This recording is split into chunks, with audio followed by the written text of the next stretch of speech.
You may not be aware that you've become isolated.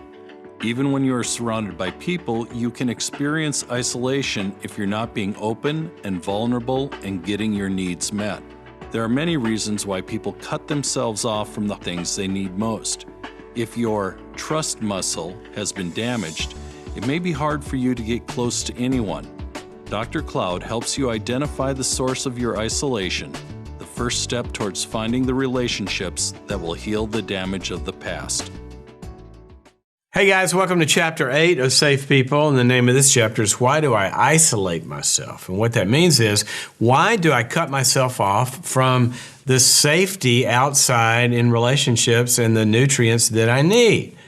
And that's what we're going to look at, because it's very important to understand the whys, because you can see these in yourself and you can begin to see the patterns. Now, let me stop you from the beginning right here, because I don't want you to make a wrong assumption. When I say, why do I isolate myself, right? That's the name of the chapter, meaning you. Why do you isolate yourself? Some of you are out there going, well, I don't isolate myself. You know, I'm not a recluse. I'm not like Norman Bates in the attic or something. I don't, in Psycho, remember that movie?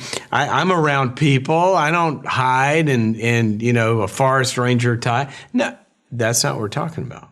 Remember, we're talking about the inside. We're talking about the heart. And we're talking about, you can have a lot of people in your life, and you can be in a lot of relationships, but your heart be cut off. And so what we're talking about is isolating your needs for other people and the vulnerability and the taking in from the outside. See, that's the part that gets sealed off. And you can have a lot of people in your life. You can be a doer, you can be a giver, you can be a helper, you can be a codependent. You can be a rescuer, you can do a lot of stuff and still your own needs be isolated, okay? So you're not getting off the hook just because you have people around you. We're gonna really look at the basis of this and get to return to a true vulnerability. Now, returning to vulnerability is a return, it's a path. It's a reclaiming vulnerability, because some of you have not been vulnerable in a long time for very good reason. Things have happened to you in life. So let's look at why we do this. I'll give you an example of how this isn't just physical and how it comes from things that happen in life. I remember a pastor one time that I treated for severe depression, and he came into the hospital. And I was doing a group that day, and he checked in. I didn't know anything about him. It was his first day there, and I was doing a teaching group, and he sits down with the group there. And I said, okay, guys, today we're going to talk about sin. And I wrote sin up on the board. And you know what he said? He said later, he told me, he said, when I checked into a hospital for depression, and I saw you write sin on the board, I thought, why did I come here? I've been preaching about sin for 30 years. That hasn't helped me. I know everything there is about sin. He said, I just got more depressed when you put that up there. And then he said, what I put up next was that there are two columns to sin. There's sin done by us, and the stuff that we do that's destructive to us. But there's also sin that's done to us. And he said, I never had thought about that before. And then you ask the question, where have you been sinned against to where your heart stopped trusting? Because what happens is when we're hurt, we stop trusting and we stop opening up. And where did something happen to you that caused you to shut down? And he said, that's when the lights started to go on. Now, you want one little interesting fact about this pastor? Loved by everybody. Was one of the most popular people, built this big church, and helped a lot of people. Everybody's favorite person. He wasn't isolated. He was so busy with lots of people. But his heart was isolated. And you know an interesting factoid about him?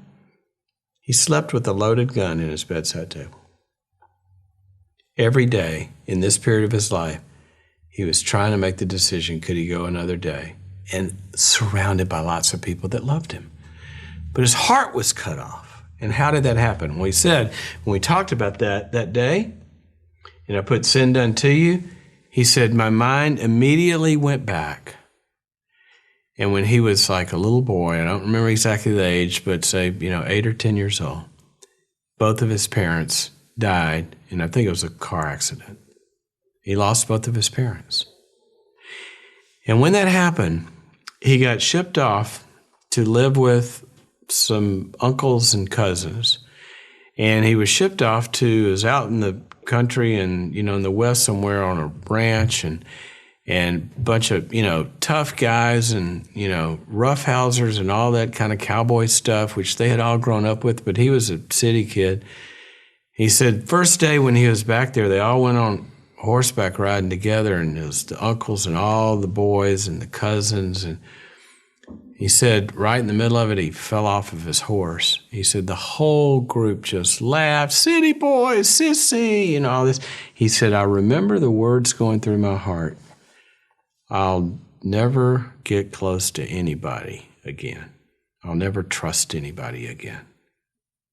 His heart just shut down. Not only had he lost his parents and his trust muscle been ripped apart, but he also been wounded from the outside. He said, I just remember thinking that I just am going to guard myself.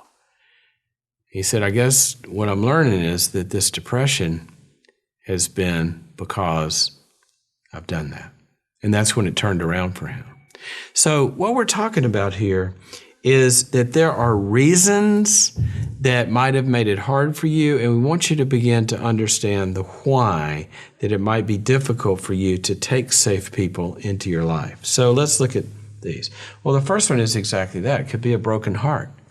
You might have had your heart ripped apart in some way, and you might have really been, betrayed or hurt. And any kind of brokenheartedness, when the heart breaks, it breaks. And it's got to be healed. But if it's broken, then it's hard for us to open up again. Another one, abandonment. This man was abandoned by his parents. They didn't physically decide one day, we don't want you anymore, even though that happens, and some of you have experienced that. I've got a good friend that her parents just basically put her out of the house as a 12-year-old. Just put her out of the house. Said, go find somewhere to live. We don't want you anymore.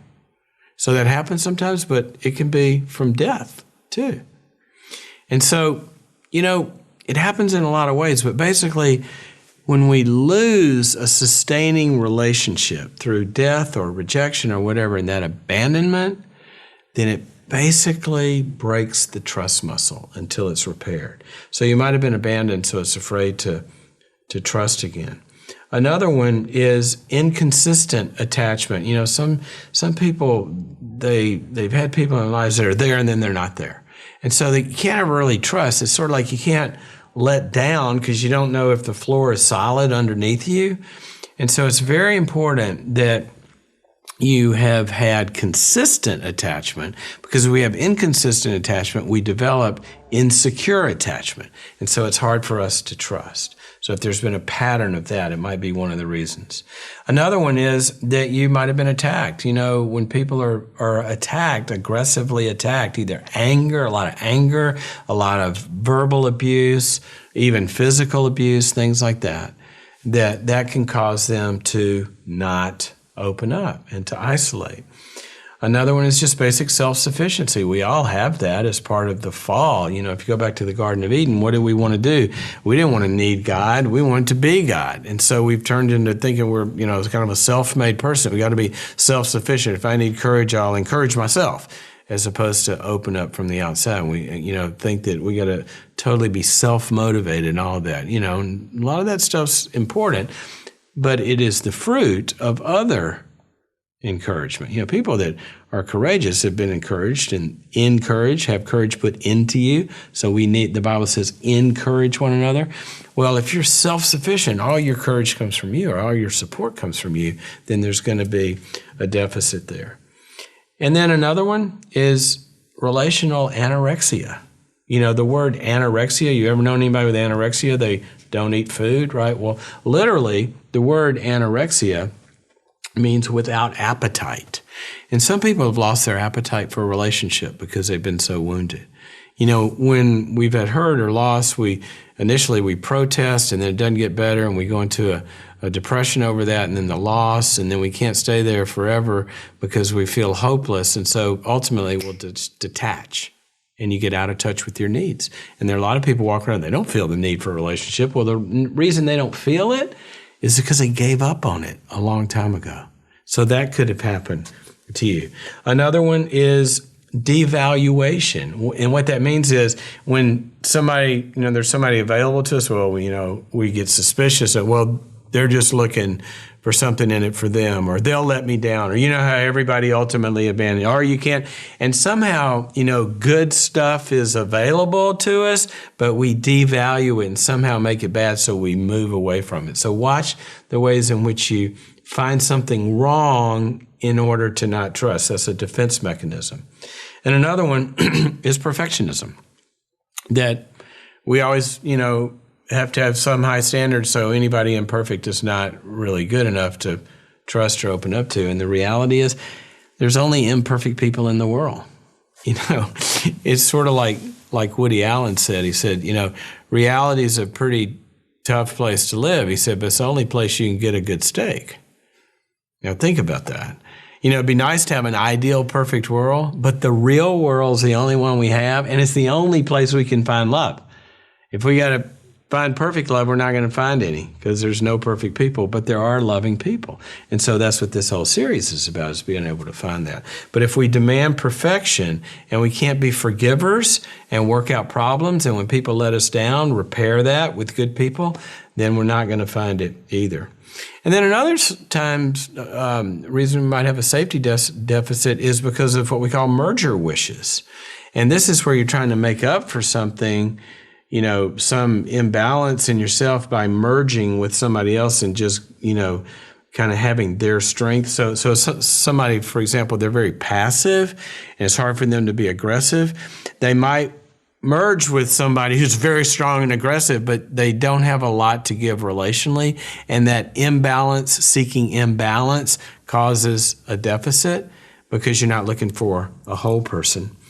And then sometimes we're just passive about it. When life has hurt you and you've had to give up, then you kind of stop looking. You get kind of a learned helplessness about it. Because relationship is an active thing. I've got a friend with a new baby, and when I'm around them, this couple, when I'm around them and I see that baby, you know what that baby does when that baby wants a little more of mama?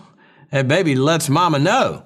That baby goes, wah, wah, wah, and starts, and it's just active, picking up the phone. The adult equivalent of that is getting in your car and driving your support group, or calling your buddy, or calling your friend, or your prayer partner, your sponsor, your accountability partner, your therapist, or whatever it is. Just go somewhere. See, that starts out early in life, but sometimes disappointment and brokenness kind of dulls that active seeking of relationship. So those are some of the reasons. Now, what I want you to do is I want you to, remember we had two categories here.